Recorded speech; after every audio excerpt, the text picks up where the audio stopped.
Hey, welcome to Align Therapy. I'm Dave Butler. In today's video, we're going to talk about 4 tips to get better results and more consistency and consistent results with Schroth Method exercises, or really any other scoliosis specific exercise approach, whether that's the C's approach, whether that's the Lion method. There's quite a few different approaches for scoliosis, but these tips can apply to any approach to scoliosis specific exercise. And in my practice here at Align Therapy, we talk to a lot of patients about consistency and compliance. When we say compliance, it's doing the exercises as prescribed and doing them consistently on a regular basis. And it's actually one of the hardest things that we talk about, because in our adolescent patients, the exercises aren't very exciting. They're not something that is exciting to do, and it's not like you're getting really muscly and ripped when you do these exercises. And they're kind of monotonous. And the biggest thing is they go on for a long time. If someone's diagnosed when they're 10 or 11, it's not uncommon for them to have to do these exercises for years. And that can get daunting, and that can get boring, and that can get to be something that they aren't going to want to do for those many years. So making sure that things are happening consistently with adolescents is a big one. With adults, we don't have as much of that issue, because most of the time our adult patients have pain associated with the scoliosis, or they have other reasons that they're already motivated to do the exercises. But sometimes it's also helpful to stay motivated and stay consistent with using these tips with adults as well. So hopefully you find these helpful. I also wrote a blog post about this, so look in the comments and you can check out the specific write-up of what I talk about. I go into a little more detail with that. So check that out. Make sure to subscribe to the channel and watch for other tips and things that we talk about for scoliosis and kyphosis. This video could apply to kyphosis as well as any other spinal deformity. So utilize these principles. So principle number one is specific. Not specific to Schroth Method. There's equipment that's needed in other techniques as well, but have the exercise equipment that you need to perform the exercises. So this is a key component of the Schroth Method specifically. So with Schroth Method exercises, we're going to be using some rice bags, we're going to be using belts and straps and mirrors, and we're also going to be using something like these stall bars to hang off of and do some exercises off of. Here in my clinic, we've decided and figured out some ways that we can make that less expensive, because buying a set of these bars is not that cheap, and sometimes that's a little challenging for people to do. So we've worked on finding ways around that, and I have other videos on how to do hanging from a bar with straps and things like that. So get the equipment that will allow you to do the exercises well. Not just do the exercises, but do them to the point where you feel comfortable doing them. So if you're hanging off of a bar that's not secure, and you feel like you can't relax and you can't get a good correction or what you're supposed to be doing, then you probably need something more stable. If you want to get the results, we need the equipment to allow you to get the results. If you can afford to go a little more expensive and get a set of bars like this and really go all in with that, fantastic. If you can't, there are ways to work around that, but make sure you have the right equipment. So equipment isn't the reason that you're not doing the exercises or not doing them well. So that's number one. Okay, tip number 2 is try to incorporate your exercises into a normal routine.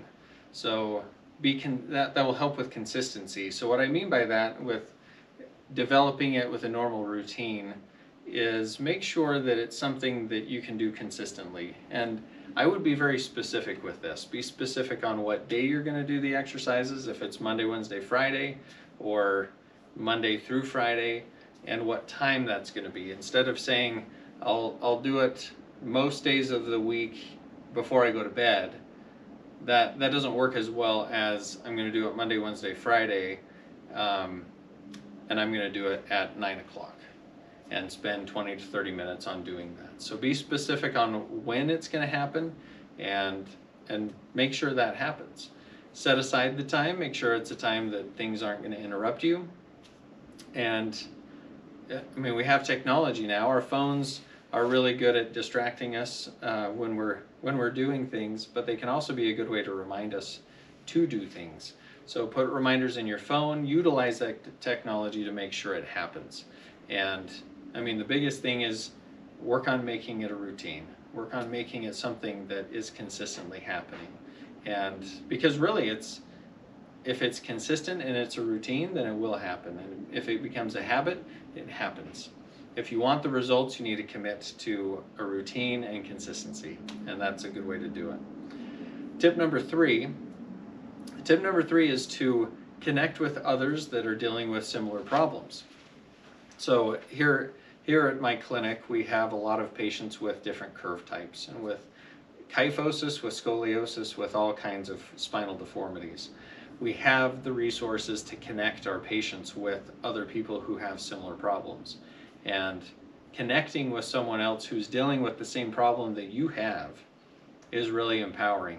As much as I treat scoliosis, I still don't know what it is like to live with scoliosis. And I'll never know what it's like to live with scoliosis because I don't have it unless I develop it as an adult. So connecting with someone who knows what you're going through, that helps add a lot of support. You know, especially in teenagers who are struggling with consistency or bracing or the look of scoliosis, things like that, having someone to talk to that actually understands what they're going through is priceless. So I would encourage you to look online to groups on Facebook. If you're seeing a Schroth therapist, see if you can connect with someone else that's dealing with the same problem. If you're coming here to Align Therapy, we can set you up with someone. There's also, or a group, we can do group classes where you can learn in the presence of other people who have the same problem as you. And so make sure that you are reaching out to or connecting with, not just for your benefit, but for their benefit as well. You can support them through those challenging times. And like I always say, when I was a teenager, I would go to the gym with a friend. If he didn't go to the gym, the likelihood of me going to the gym was a lot less. And so having someone to support you in that is crucial. So that was tip number 3, connect with someone who is dealing with a similar problem as you. Tip number 4 is make sure that you're doing the exercises well and that you understand them.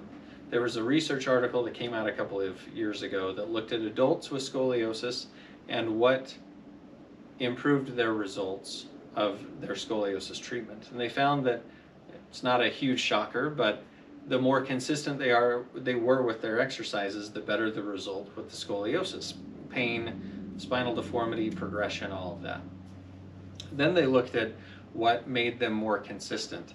And they found that the ones who understood their exercises and felt like they were doing them well were more consistent with doing those exercises at home. It makes total sense. If you don't feel like you're doing an exercise well, it's really hard to do that consistently because you're doubting that you're doing it well. You don't know if it's actually effective or being helpful. So the fix for that, or the solution for that, is that make sure that your exercises are something that you understand and that you know you're doing them well. This takes a bit of work, and it also might take some questioning the therapist that you're working with. Ask questions until you feel comfortable with the exercise. If you don't understand something, don't move on and ask them that question. Help them to help you feel comfortable with those exercises. For example, today I had a patient who I was seeing who I hadn't seen for about a month, and he came in and his mom said, you know, we really want to know if we're doing the exercises correctly. And I'm like, great, let's go over this and let's really dial in these exercises so that you know that the exercises are being done right. So we started with a simple exercise called a semi-hang and Schroth exercise in the Schroth Method.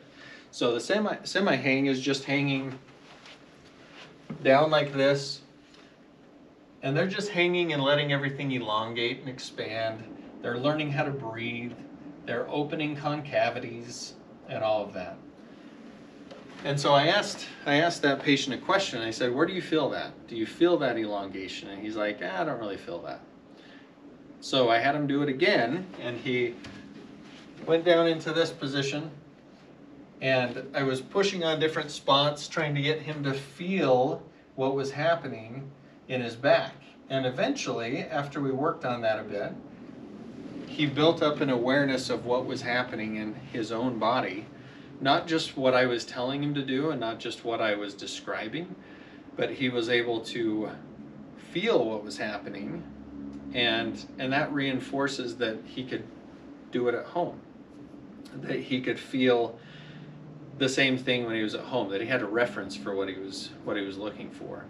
That's why it's so hard to treat through telehealth, through just videos and instructions that are written up, because we don't get that clear understanding of what it actually takes to do these exercises. So understanding them well, understanding what you're doing, why you're doing it, but more importantly, understanding how to do it, and really connecting the brain to the body so that you can feel what's happening, not just doing or going through the motions with something, but you're actually feeling and connecting that. Because then you can do it on your own without a mirror, without someone poking on your back, without all that feedback. And the better you can get at that, the more it translates into daily life, because you can practice it anywhere and anytime.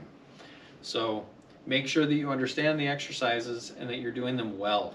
And really, it may be that you get into a little bit of anatomy and you learn which muscles you're using, and you learn how breathing mechanics work, and you learn these things. It's your back. I can't stress that enough. It's your back. Take the time to really understand it. Take the time to really figure out what's going on. You're going to have scoliosis or kyphosis or whatever spinal deformity you have long term. That's not going to change. So the more you understand it, the better you can address it in the future. So we're just here. I'm here as someone to help guide you in learning how to do that. But it's on you to learn that and incorporate it into your life. So hopefully these 4 tips were helpful.